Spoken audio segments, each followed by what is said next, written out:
नमस्कार, आप देख रहे हैं रिपब्लिक हिंदुस्तान न्यूज। आनंद सक्सेना के साथ संवाददाता अजय तिवारी की रिपोर्ट कानपुर देहात से।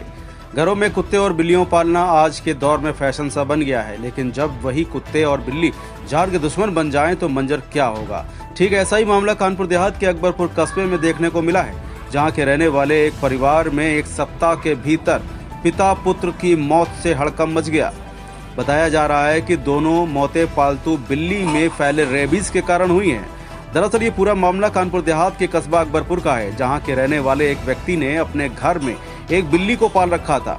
घर के सभी सदस्य बिल्ली के साथ खेलते, दुलार करते और खाना पीना भी करते थे। अचानक एक बिल्ली गली में घूम रहे आवारा पागल कुत्ते की चपेट में आ गई, जिसके चलते बिल्ली में रेबीज के सिम्टम्स पनपने लगे और एक दिन अचानक खेलते खेलते बिल्ली के दांत और पंजे घर के ही एक युवक को लग गए। धीरे धीरे उसकी हालत बिगड़ने लगी। बिल्ली के लक्षण युवक में दिखाई देने लगे और एक दिन अचानक उसकी मौत हो गई।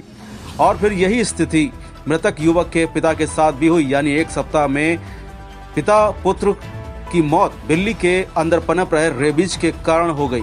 अचानक पिता और पुत्र की मौत की घटना से क्षेत्र में ये खबर आग की तरह फैलने लगी। लोगों में दहशत का माहौल बन गया। फिलहाल परिवार के अन्य सदस्यों को परीक्षण के लिए कानपुर भिजवाया गया है, जिससे कहीं ना कहीं परिवार के अन्य सदस्य सुरक्षित रहें। क्षेत्र के लोग भी खौफजदा हैं कि कहीं बिल्ली ने किसी और को पंजे या दांत तो नहीं मार दिए। फिलहाल ये घटना घरों में कुत्ते और बिल्ली पालने वालों के लिए सतर्कता का एक सबब है। फिलहाल आप सुरक्षित रहिए, लेकिन साथ ही साथ आपको बताना चाहेंगे कि चिकित्सक की अगर माने तो घर के जानवरों को एक एंटी रेबीज के इंजेक्शन लगवाएं। अगर कभी आवारा जानवर परिवार के सदस्यों पर हमला करता है तो उसके लिए सबसे पहले घाव को स्प्रिट से साफ करें और चिकित्सक की सलाह के बाद उपचार जरूर करवाएं, क्योंकि कई बार रेबीज के लक्षण वर्षों के बाद भी नजर आ सकते हैं और सावधानी न करने पर व्यक्ति की मौत भी हो जाती है। ऐसे में उपचार और जागरूकता ही बचाव है। फिलहाल आप सुरक्षित रहिए, जुड़े रहिए रिपब्लिक हिंदुस्तान से। नमस्कार जी। वजह ये थी कि घर में एक बिल्ली पली हुई थी, तो उसको एक कुत्ते ने काट लिया था। उसको रेबीज के उसमें सारे सिस्टम आ गए थे बिल्ली में, लेकिन ये लोग समझ नहीं था घर पर, क्योंकि बहुत प्यारी बिल्ली थी उनकी, तो उसको दवा जख्म वगैरह पर लगाते थे। जब उसको रेबीज आ गया तो बच्चे ने पाली हुई थी, उसका नाम अजीम था, 26 साल का था, 25 का। तो उसको जब काट लिया तो पहले उन्होंने ध्यान नहीं दिया कि तो हमारी घरेलू बिल्ली है, लेकिन उसका इलाज करते रहे। बाद में जब उसने सर्च किया तो लोगों ने कहा कि तुम्हें तो यार टीका लगवाना चाहिए था, तुम्हें रेबीज हो सकता है।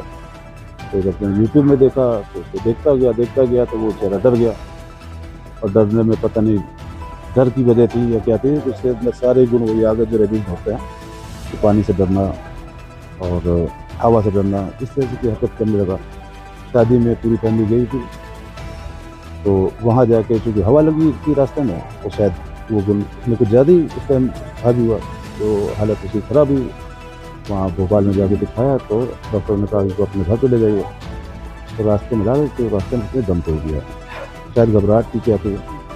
उसके वालिद क्योंकि साथ में थे एम्बुलेंस में, तो उन्होंने जैसे अपना बच्चा होता है बेचारे थोड़ा प्यार से पाला था, एक इकलौता बच्चा था।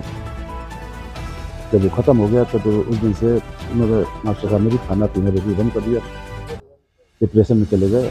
एक सदमा से लगा, अल्लाह जाने उनको हार्ट अटैक हुआ। हालांकि बिल्ली ने उनको भी पंजे दे मारे थे, लेकिन हो सकता है शायद उनको भी रेबीज था क्या था, वैसे तो मैं उनको नहीं कह सकता, लेकिन ऐसी ज़्यादा बात नहीं थी जितने कि उनको सदमा लग गया।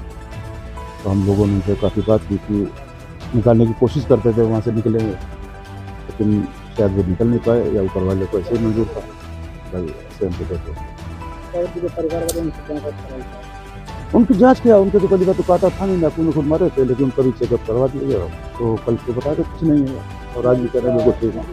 तब मैं तो थोड़ा तुम लोग घर से निकल जाओ, हम लोग यहाँ पे देख रहे हैं, थोड़ा तुम लोग को डिप्रेशन में चले जाओ, या तुम लोग को कोई टेंशन ना, तो आप अपने घूमो फिरोगे, रिश्तेदारों में रहोगे तो मन बन जाएगा।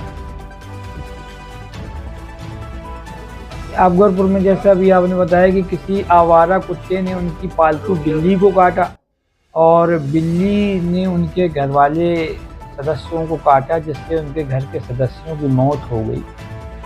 इसका सबसे अच्छा बचाव का 2 तरीके हैं कि अगर कोई पालतू जानवर है तो वो हम उसको पाल रहे हैं तो उसको रेबीज़ के वैक्सीन, एंटी रेबीज़ वैक्सीन भी आते हैं, जिससे उनको लगवाया जाए तो उन अपने पालतू जानवरों में कभी रेबीज़ नहीं होता है, जिससे उनके काटने से हमको कभी रेबीज़ नहीं हो सकता।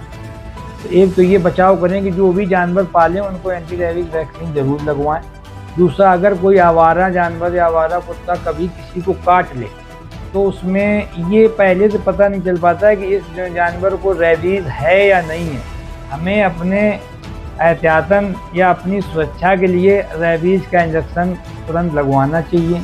उसके डोज शेड्यूल हैं, 5 इंजेक्शन लगते हैं। अगर किसी जानवर के काटने से हमारे काटने वाली जगह पे अगर खून आ गया है तो इसका मतलब उसको 5 इंजेक्शन की आवश्यकता है, वो ज़रूर लगवाए जाएँ, क्योंकि रेबीज़ की जो बीमारी है इसके लक्षण तुरंत नहीं आते हैं, कभी कभी 3-3, 4-4 साल बाद आते हैं। आदमी निश्चिंत हो जाता है कि हमें कुछ हुआ नहीं, और जब एक बार लक्षण आने लगते हैं हाइड्रोफोबिया के तो फिर कोई बचा नहीं पाता है इसको। इसलिए कभी कोई आवारा जानवर काट ले तो तुरंत रेबीज़ लगवाएं और अपने पालतू जानवर को एंटी रेबीज़ का वैक्सीनेशन करवाएं। और जहाँ कभी कोई अगर काटता है तो उस घाव की साफ़ सफाई करें। और इन्होंने ये बताया कि केवल टेटनस के इंजेक्शन ले लिए और ये लोग निश्चिंत हो गए कि शायद हमें ऐसा कुछ नहीं होगा, इसीलिए ये सब घटनाएँ घटी जो बहुत ही गलत हैं। आजकल इतने पढ़े लिखे समाज में इस तरीके के जो है घटनाएं अगर हो जाती हैं तो बड़ी दुर्भाग्यपूर्ण, अवेयरनेस की कमी की वजह से ये सब रहता है। और इसमें थोड़ी सी भी सावधानियां बरती जाएं तो बहुत सही रहता है। और भी जैसे बाकी जो सदस्य हैं उनको अभी उनके लक्षण प्रकट नहीं हुए हैं तो वो अभी से वैक्सीनेशन अपना जो भी है वो कराएं, ताकि बाकी लोग और घर के सुरक्षित रह सकें। क्योंकि रेबीज़ में अगर एक बार उसको लक्षण प्रकट हो गए तो फिर वो बचता नहीं। हर हिंदुस्तानी की खबर डाउनलोड करने के लिए सर्च करें